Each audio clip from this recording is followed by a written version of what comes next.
Bon, alors, on y va. Aujourd'hui, on va s'attaquer à une idée qui est, je trouve, assez contre-intuitive. On a sur la table une analyse vraiment fascinante sur la création de richesse. Et la thèse centrale, c'est ça.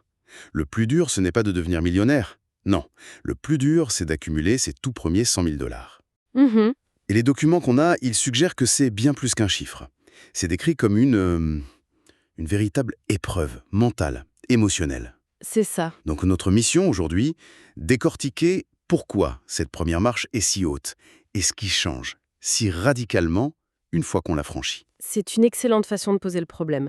Parce que ce qui est frappant dans cette analyse, c'est que ce seuil des 100 000, il est présenté moins comme un calcul que comme un rite de passage. Un rite de passage, carrément. Oui, c'est un filtre. Un mécanisme en fait conçu pour tester la discipline, la patience, la vision à long terme d'une personne. L'argument principal, et il est un peu provocateur, c'est que la plupart des gens n'échouent pas par manque de talent. Ah non, Non, ou d'opportunité. Ils échouent parce qu'ils abandonnent, juste avant que l'effet cumulé ne se mette en place. C'est la phase qui sépare ceux qui disent « je veux » de ceux qui font ce qu'il faut. d'accord, alors plongeons là-dedans. Ce filtre, cette première phase. L'analyse la décrit avec une expression que j'aime beaucoup, une période de mathématiques brutales. Oui. Qu'est-ce que ça veut dire concrètement ? Ça veut dire qu'au début, l'équation est incroyablement simple et en même temps décourageante. 100% de la progression dépend de ton effort direct. Chaque euro que tu mets de côté, il vient de ton salaire. De ton temps, de ton énergie. Exactement.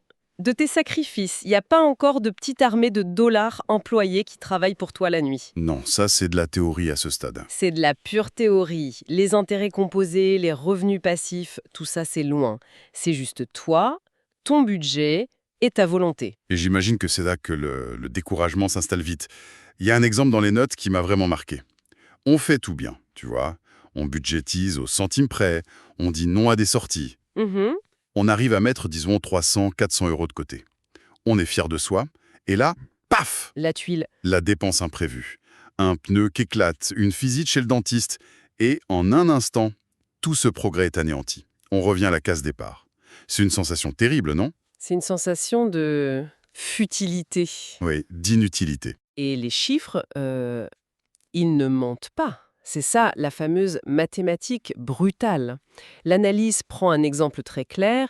Imaginons que tu aies réussi à épargner 5 000 dollars. Tu les investis sagement, tu obtiens un excellent rendement de 10%. Ce qui est déjà très bien, C'est excellent.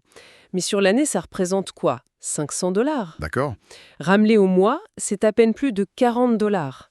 Psychologiquement, c'est très très dur. L'effort que tu as fourni pour économiser ces 5 000 dollars semble Complètement disproportionné. exactement disproportionné par rapport aux résultats. On te récompense avec l'équivalent d'un plein d'essence par mois. C'est l'image qu'ils utilisent d'ailleurs, celle de pousser une voiture au point mort sur un terrain plat. C'est tout à fait ça. On transpire, on force, on met toute son énergie et la voiture, elle avance de quelques centimètres. On a vraiment l'impression que le système est contre nous. Complètement. Et pendant que tu pousses péniblement ta voiture, tu lèves la tête. Et là, c'est le deuxième coup de massue, la comparaison sociale. Ah, bien sûr, Sur les réseaux, dans ton entourage, tu vois des gens qui, eux, semblent avancer sans effort. ils partent en vacances, ils changent de voiture. Voilà. Et la question qui tue finit par arriver. Mais qu'est-ce que je fais demain ? Pourquoi c'est si dur pour moi ? Ce qui est intéressant, c'est que l'analyse insiste beaucoup là-dessus. Ce n'est pas un échec personnel.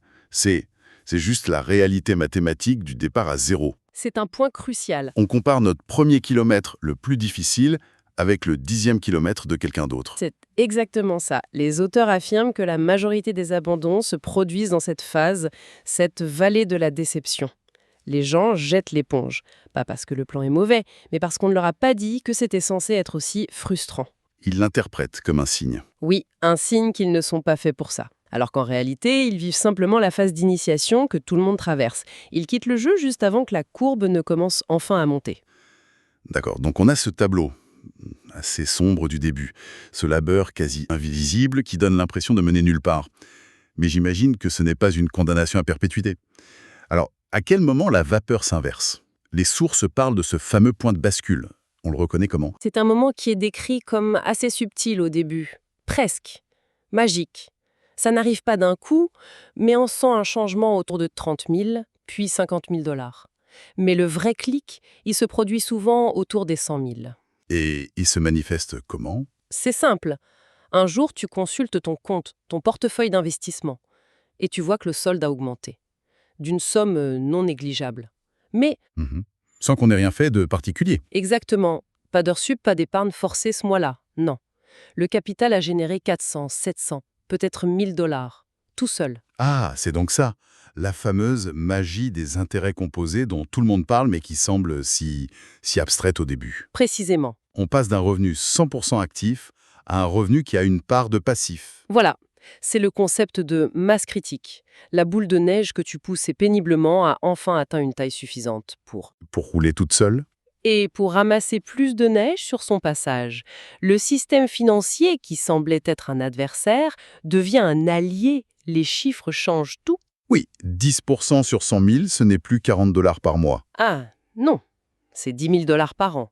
Ce n'est plus une erreur d'arrondi, ça. C'est une somme qui change la donne. C'est un 13e mois. C'est ça, un 13e, voire un 14e mois de salaire pour beaucoup de gens, un travailleur invisible qui bosse pour toi 24 heures sur 24. Et là, l'équation change complètement. L'effort personnel n'est plus la seule variable. J'ai noté un exemple très puissant. Si une personne épargne 15 000 par an grâce à son travail et que son portefeuille de 100 000 en génère 10 000 de son côté, Eh bien, sa richesse augmente de 25 000 cette année-là. Et l'année suivante, ce sera encore plus. La courbe s'incline enfin. on n'est plus en train de pousser la voiture. On est au volant, moteur allumé. C'est exactement ça. On passe, pour reprendre les termes de l'analyse, du statut de travailleur à celui de propriétaire de capital. C'est un changement de paradigme. Ce n'est plus seulement toi qui travailles pour l'argent. C'est ton argent qui commence à travailler avec toi. Et puis pour toi, Et puis pour toi. Et ça entraîne un changement encore plus profond, qui n'est plus financier mais psychologique. c'est-à-dire que la façon de penser change. Radicalement. Avant ce seuil, tu es le système. Tu es le moteur, le comptable, celui qui doit fournir l'énergie brute. Ton attention est focalisée sur la microgestion. Où est-ce que je peux couper 20 € cette semaine? D'accord. Après ce seuil, tu deviens l'architecte du système. Ton rôle n'est plus de pousser chaque brique, mais de concevoir et d'optimiser la machine. Et les questions ne sont plus les mêmes du coup. On ne se demande plus comment économiser plus, mais plutôt comment mon argent peut travailler plus intelligemment. C'est ça? C'est tout à fait ça. Les questions deviennent stratégiques. Est-ce que mon allocation d'actifs est optimale? Comment automatiser davantage mes investissements? Comment ignorer le bruit ambiant? Exactement. On arrête de courir après les tactiques à la mode pour se fier à un système. La machine est en place, il faut juste l'entretenir. Et émotionnellement, l'impact est immense. J'imagine que la peur diminue. Cette angoisse de la dépense imprévue qui ruine des mois d'efforts, elle doit s'estomper. Elle se transforme. Un pneu crevé, ça ne fait plus dérailler le plan. D'accord. Un mois où tu ne peux pas épargner, ce n'est plus une catastrophe. Même une baisse du marché est perçue différemment. On ne panique plus, on analyse. Ne réagit plus, on répond. C'est ça, ouais. On passe d'un état de survie, de réaction constante, à un état de contrôle. On a désormais une marge de manœuvre, un tampon. Et cette sécurité psychologique, c'est peut-être le gain le plus précieux de tous. C'est fascinant. Mais alors, si ce seuil de 100 000 dollars change absolument tout, la question est évidente. Pourquoi si peu de gens l'atteignent? Si la récompense est si grande, où sont les blocages? L'analyse est assez directe là-dessus. Très direct, oui. L'argument, c'est que ce ne sont pas les plans financiers qui échouent. Ce sont nos émotions et nos habitudes qui déraillent.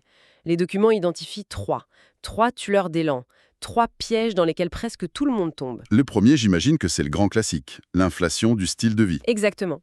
C'est le piège le plus insidieux. On a une augmentation, une promotion, le revenu monte. Et les dépenses aussi. Encore plus vite, une plus belle voiture, un plus grand appart, des vacances plus chères.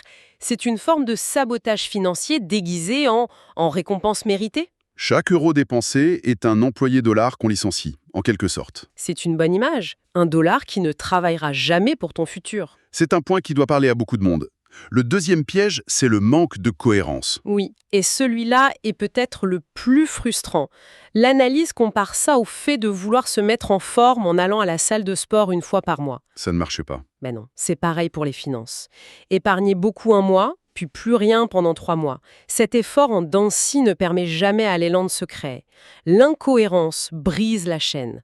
Ce n'est pas le manque d'efforts ponctuels qui tue le projet, c'est le manque de système. Et le troisième, c'est le plus personnel, le plus émotionnel, les dépenses pour combler un vide. C'est ça, on dépense non pas par besoin, mais par réflexe pour gérer une émotion. Le stress, l'ennui, la solitude. Le fameux « je le mérite bien » après une journée difficile. Voilà, c'est une béquille émotionnelle qui a un coût financier énorme. Et la solution proposée dans les documents, elle est radicale. Il faut construire un système si automatisé qu'il devienne plus difficile de le casser que de le suivre. C'est-à-dire, Virer automatiquement un pourcentage de ton salaire vers tes comptes d'épargne et d'investissement le jour même où il arrive. avant même de le voir. Avant même d'avoir la chance d'être tenté, il faut retirer la volonté et l'émotion de l'équation. L'argument est frappant. Beaucoup de gens pourraient atteindre les 100 000 s'ils arrêtaient simplement de s'interrompre eux-mêmes. Ce qui nous ramène à l'idée de départ, en fait. La difficulté de cette première étape. Elle a un but qui dépasse l'argent. C'est la conclusion la plus importante de l'analyse. Cette phase de mathématiques brutale est un terrain d'entraînement. Elle n'a pas pour seul but d'accumuler de l'argent. Elle a pour but de forger une identité. C'est ça. Avant de posséder des actifs, il faut construire des habitudes. Avant que l'argent ne se compose, il faut que nos décisions se composent. Chaque nom à une dépense superflue, ce n'est pas juste une transaction financière. C'est un acte de construction de soi. On renforce un muscle. C'est une sorte de révolution silencieuse et personnelle. On apprend à retarder la gratification, non pas comme une punition, mais comme une stratégie. Il y a une phrase dans les notes que j'ai trouvée très forte. On devient inébranlable dans un monde bâti sur la distraction et la dette. Donc au fond, le chiffre, les 100 000, ce n'est que le reçu. Le vrai trophée, c'est la personne qu'on est devenu pour y arriver. Parfaitement résumé. Et c'est là que réside la véritable sécurité à long terme. La conclusion de l'analyse est très claire là-dessus. Une fois ce seuil atteint, la peur de tout perdre diminue drastiquement. Pourquoi ? Parce que même si un coup du sort te ramènerait à zéro, tu ne repartirais pas vraiment de zéro. Tu possèdes désormais le savoir-faire, la discipline, la structure mentale, La résilience. la résilience pour reconstruire. Tu connais le chemin, et tu le ferais probablement beaucoup plus vite. Ce qui a été bâti, ce n'est pas seulement un capital financier, c'est un capital personnel. Et celui-là, personne ne peut te l'enlever. Alors, si on devait synthétiser l'essentiel de cette analyse, l'idée centrale, c'est que les premiers 100 000 $ sont bien plus qu'un simple jalon financier. Bien plus. C'est un processus de transformation. C'est la partie la plus lente, la plus ingrate, celle où les progrès semblent inexistants. Mais c'est précisément cette phase qui construit les fondations. Pas seulement d'un portefeuille. Non, d'une mentalité capable de générer de la richesse durablement. C'est dans ce silence, quand on a l'impression que rien ne fonctionne, que le travail le plus important est en train de se faire. Et la source nous laisse avec cette pensée que ce qui est forgé en chenin, la discipline, la maîtrise de soi, la vision à long terme, c'est en réalité infiniment plus précieux que le montant lui-même. C'est ce capital interne qui rend la suite du parcours non seulement possible, mais exponentiellement plus facile. On a appris à survivre à la partie la plus dure. Exactement. Le reste du chemin, même avec ses défis, semblera toujours plus gérable. Ce qui m'amène à une dernière réflexion, qui va un peu au-delà de nos documents du jour. Si la construction de cette première base financière est avant tout un prétexte pour construire une version de soi-même plus disciplinée, plus stratégique, dans quels autres domaines de nos vies ce principe s'applique ? Ce schéma d'un labeur initial intense pour un gain futur exponentiel, où est-ce qu'on le retrouve ? Que ce soit pour apprendre un instrument, lancer l'entreprise ou même construire une relation de confiance, c'est une question à laisser mûrir.